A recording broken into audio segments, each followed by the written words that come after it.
வணக்கம். இது news First prime time sunrise.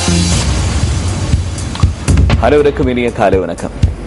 சூரியனும் பூமியும் பூப்பாட ராகம் பாடும் இந்த வைகரை பொழுதில் News First prime time sunrise செய்திகளினூடாக உங்களை சந்திப்பதில் பெரும் மகிழ்ச்சி. இந்த 2014 ஆண்டு பிப்ரவரி மாதம் 28ஆம் தேதி ஆன்ம விசாரணையோடு பசித்திருந்து தவித்திருந்து விழித்திருந்து மக்கள் சிவராத்திரி விரதத்தை பூர்த்தி செய்கிற மகோன்னதமான தருணம் இது. இந்த நாள் உங்கள் அனைவருக்கும் இனிய நாளாக அமைய நியூஸ் ஃபர்ஸ்டினுடைய வாழ்த்துக்கள். நியூஸ் ஃபர்ஸ்டினுடைய பிரைம் டைம் சந்தை செய்திகளில் இனி தலைப்புச் செய்திகள்.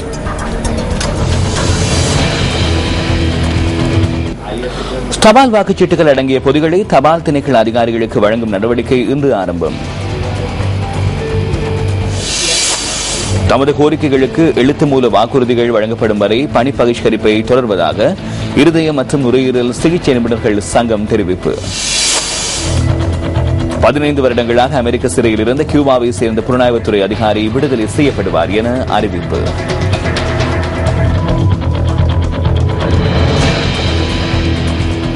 நியூஸ் ஃபர்ஸ்ட் பிரைம் டைம் சந்தை செய்திகளில் இனி உள்நாட்டு செய்திகள். தபால் வாக்கு சீட்டுகள் அடங்கிய பாதுகாப்பு பொதிகளை தபால் திணைக்களத்தின் அதிகாரிகளுக்கு வழங்கும் நடவடிக்கை இன்று முன்னெடுக்கப்பட உள்ளது. மாவட்ட தெரிவத்தாட்சி அதிகாரி அலுவலகத்தில் இடம்பெறும் இந்த நடவடிக்கையை கண்காணிப்பதற்காக உள்நாட்டு கண்காணிப்பாளர்களும் கட்சிகளின் பிரதிநிதிகளும் ஈடுபடுத்தப்படுவதாக பிரதி தேர்தல்கள் ஆணையாளர் MM முகமது தெரிவிக்கிறார்.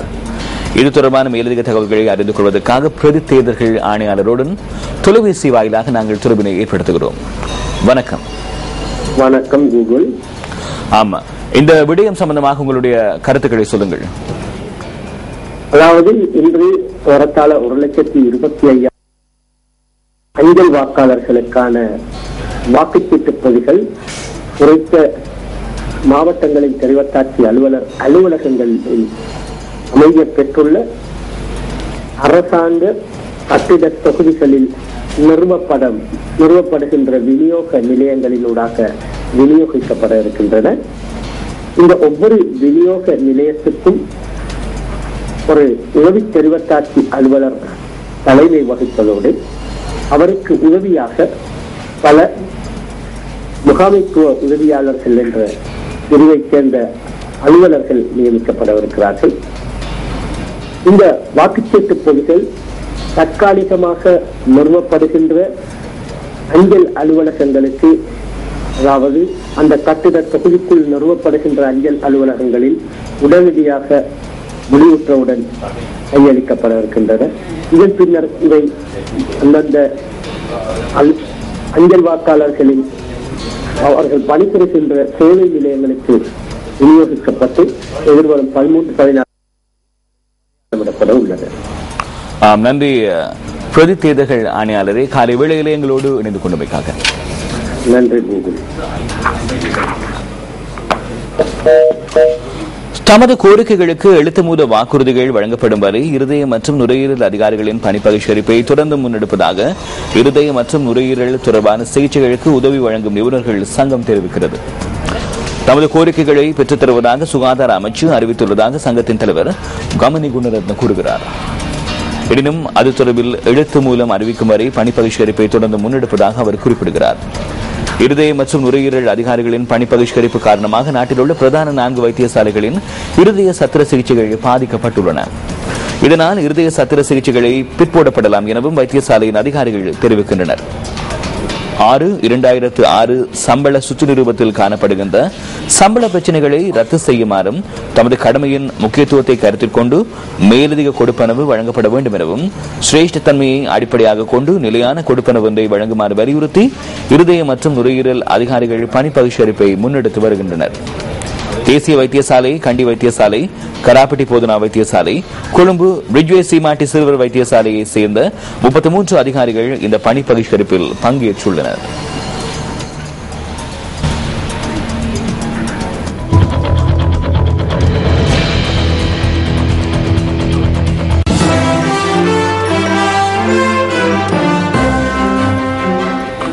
நாட்டின் பல பகுதிகளிலும் தொடர்ச்சியாக பலத்த காற்றோடு கூடிய மழை பெய்து வருகிறது. இந்த மழையின் காரணமாக கிழக்கு மாகாணத்தினுடைய பெரும்போக்கு அறுவடை பாதிக்கப்பட்டிருக்கிறது. இது தொடர்பான விவரங்களை அறிந்து கொள்வதற்காக எங்களுடைய பிராந்திய செய்தியாளர் சாமி தம்பி ரவீந்திரனோடு தற்போது நாங்கள் தொடர்பினை ஏற்படுத்துகிறோம் தொலைபேசி வாயிலாக. வணக்கம் ரவீந்திரன். ஆமா, கிழக்கு மாகாணத்திலே பெய்து வருகின்ற மழை காரணமாக பெரும்போக நெல் அறுவடை பாதிக்கப்பட்டிருக்கிறது என்கிற ஒரு செய்தி நிலவுகிறது. உண்மையாகவே பாதிக்கப்பட்டிருக்கின்றது. என்ன காரணம் என்றால் தற்போதுதான் அந்த அறுவடை ஆரம்பமாகி அந்த அறுவடைகள் இடம்பெற்று வருகின்றன. கடந்த சில நாட்களாக இந்த அறுவடை நடைபெறுவதுடன் அதிகமாக இயந்திரங்கள் மூலமாகவே அந்த அறுவடையும் நடைபெற்று வருகின்றது. ஆனால் தற்போது இந்த பெய்து வருகின்ற இந்த மழையின் காரணமாக தற்போது வயல்களுக்குள் நீர் தேங்கி காணப்படுகின்ற காரணத்தினாலும் வயல்களினுள் தேறுகள் மேலும் உருவாவதன் காரணத்தினாலும் அந்த அறுவடை இயந்திரங்களை கூட அந்த வயல்களுக்குள் இறக்க முடியாது என்பது ஒரு புறம். மற்றது என்னவென்றால் தற்போது அறுவடையின் போது அறுவடை பிந்துமாக இருந்தால், மழையினால் அறுவடை பிந்துமாக இருந்தால் நெல்கள் எல்லாம் உதிர்ந்து தண்ணிக்குள் விழுந்துவிடும். ஆகவே அது மீண்டும் முளைத்துவிடும். இவ்வாறான ஒரு நிலையில் அறுவடை முற்றாக பாதிக்கப்படும். ஆகவே மழை விடும் வரையில் விவசாயிகள் காத்துக்கொண்டுதான் இருக்க வேண்டிய ஒரு சூழ்நிலை இருக்கின்றது. ஆகவே இந்த பெய்து வருகின்ற மழை படுவான்கரை பிரதேசம், மட்டக்களப்பு மாவட்டத்திலே படுவான்கரை பிரதேசம், அதே போன்று அம்பாறை மாவட்டம், 2 மாவட்டங்களிலும் பல்வேறுபட்ட வயல்களிலும் இந்த பாதிப்பை ஏற்படுத்தி இருக்கின்றது என்றுதான் கூறலாம். ரவீந்திரன், இன்னும் ஒரு கேள்வி இருக்கிறது. மட்டக்களப்பினுடைய பல்வேறு பகுதிகளிலும் பெய்த மழை காரணமாக வெள்ள நிலைமை அங்கே ஏற்பட்டிருக்கிறதா? ஏதேனும் மக்கள் இடம்பெயர்ந்திருக்கிறார்களா? அந்த அளவுக்கு இன்னும் வரவில்லை. இருந்தாலும் கூட தாழ்நில பகுதிகளில் வெள்ளம் இருக்கின்றது, வீதிகளில் வெள்ளம் தேங்கி காணப்படுகின்றது, நீரேந்து பிரதேசங்களில் நீர்மட்டங்கள் உயர்ந்திருக்கின்றது. ஆனால் இடம்பெயர்ந்ததாகவும் இல்லை. வெள்ளம் ஏற்படுவதற்குரிய வாய்ப்பு இருக்கின்றது. தொடர்ந்து பெய்யுமாக இருந்தால் வெள்ளம் ஏற்படும். நன்றி ரவீந்திரன். காலை வேளையில் எங்களோடு இணைந்திருந்து மட்டக்களப்பு மாவட்டத்தினுடைய வானிலை தொடர்பான தகவல்களை வழங்கியமைக்காக நன்றி.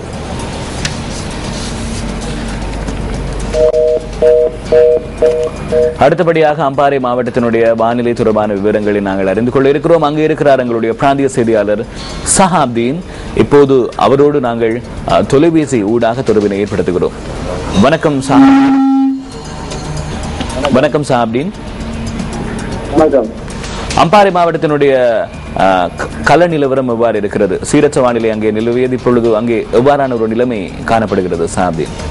அம்பாறை மாவட்டத்தில் கடந்த 2 நாட்களாக தொடர்ந்தும் மழை பெய்து கொண்டிருக்கின்றது. தற்போதும் மழை பெய்து கொண்டிருக்கின்றது. இதன் காரணமாக அம்பாறை மாவட்டத்தில் உள்ள இந்தூர், அட்டாளச்சேனை, ஒலிவு, பாலமுறை, கரைப்பற்று போன்ற பல பிரதேசங்களில் உள்ள வயல்வெளிகள் எல்லாம் அறுவடைக்கு தயாராக இருந்த வேளாண்மைகள் நீரில் மூழ்கி காணப்படுகின்றன. இதனால் விவசாயிகள் மிகுந்த கவலை அடைந்தவர்களாக காணப்படுகின்றார்கள். சஹாப்தீன், ஏதேனும் பகுதிகளிலே வெள்ளம் நிறைந்திருக்கிறதா? மக்கள் எவரேனும் இடம்பெயர்ந்திருக்கிறார்களா அம்பாறை மாவட்டத்திலே? அம்பாறை மாவட்டத்தை பொறுத்தவரை இன்னும் வெள்ளம் நிறைந்து மக்கள் யாரும் இடம்பெயரவில்லை. ஆனால் வயல்வெளிகள் தான் பாதிக்கப்பட்டிருக்கின்றது. தொடர்ச்சியாக மழை பெய்யுமாக இருந்தால் விவசாயிகள் தங்களுடைய வேளாண்மையை அறுவடை செய்து கொள்ள முடியாத ஒரு அவல நிலைக்கு உட்படுவார்கள் என்பது கவலைக்குரிய விடயமாகும். ஆமா, காலை வேளையிலே அம்பாறையில் இருந்து எங்களோடு இணைந்து கொண்டு வானிலை கள நிலவரம் தொடர்பான தகவல்களை வழங்கியமைக்காக நன்றி சஹாப்தி.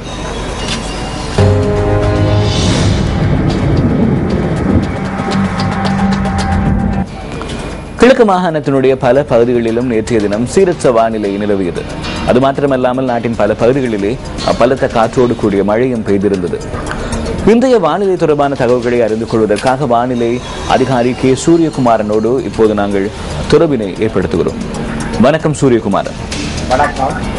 கிழக்கு மாகாணத்தினுடைய பல பகுதிகளிலே சீரற்ற வானிலை நிலவியது. குறிப்பாக மட்டக்களப்பு, அம்பாறை மாவட்டங்களிலே குளிரோடு கூடிய ஒரு வானிலையும் வெள்ளமும் ஏற்பட்டிருந்ததாக அங்கிருக்கக்கூடிய எங்களுடைய பிராந்திய செய்தியாளர்கள் தெரிவித்திருந்தார்கள். இன்றைய தினம் மட்டக்களப்பு, அம்பாறை மற்றும் திருகோணமலை மாவட்டங்களிலே இவ்வாறான ஒரு வானிலை நிலவும். அது மாத்திரமல்லாமல் நாட்டிலே மழை பெய்வதற்கான வாய்ப்புகள் இருக்கிறதா? சொல்லுங்கள் சூரியகுமாரன். வடகிழக்கு பருவப்பெயர்ச்சி காலநிலையின் ஒரு காரணமாகவே அந்த வானிலையில் ஏற்பட்ட ஒரு வடகிழக்கு பருவப்பெயர்ச்சி தாக்கத்தினாலேயே அந்த மழை காணப்பட்டது. ஆனால் அது படிப்படியாக குறைவடையும். இன்று முதல் அதன் நிலை படிப்படியாக குறைவடையும். சப்ரகமுவ மத்திய மேற்கு தெற்கு மாகாணங்களின் சில பகுதிகளில் சிறிதளவான மழை காணப்படலாம். கடல் பிராந்தியங்களை பொறுத்தவரையில் மன்னார் முதல் காலியூடான அம்பாந்தோட்டை பகுதிகளில் சிறிதளவான மழை காணப்படும். கடல் பிராந்தியங்களில் காற்றின் வேகமானது 30 கிலோமீட்டர் முதல் 40 கிலோமீட்டர் வரையான வேகத்தில் வடக்கு காற்று வீசும். இலங்கை தீவை சுற்றியுள்ள ஆழ்கடல் பகுதிகளில் எந்த ஒரு பகுதியும் இன்று கொந்தளிப்பாக காணப்படாது.